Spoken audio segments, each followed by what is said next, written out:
南投第三兽团病院，这个短暂扫描仪器的面顶所睇唔是人，是一只保育类的动物石虎。这只石虎已经受伤10个月了，空喙干屁了，阁一直捕人，互甲照顾的兽医是真唔甘。这兽传病院免费替石虎来做检查，要来找出着原因，希望石虎早日复原，回归大自然。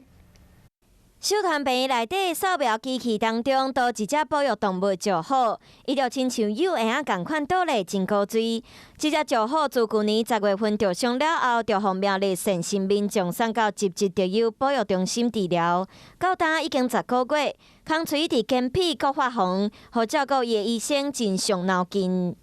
竹川秀传事实上都是站在一个免费服务的一个立场，因为毕竟这个是我觉得也是一个企业社会责任的一部分。集集特有中心因为设备无够，无法度进一步了解，所以兽团病院向保育中心提出免钱，予石虎来做更加详细检查。可以发现说，它整个鼻腔那个对比剂，整个从鼻腔一直又流到它的食道那边。 到他的肚子里面去，所以他整个伤口到鼻腔那边是一个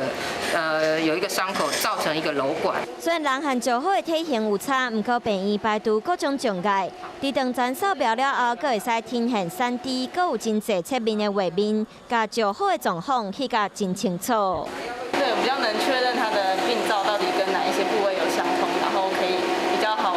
去做后续的医疗。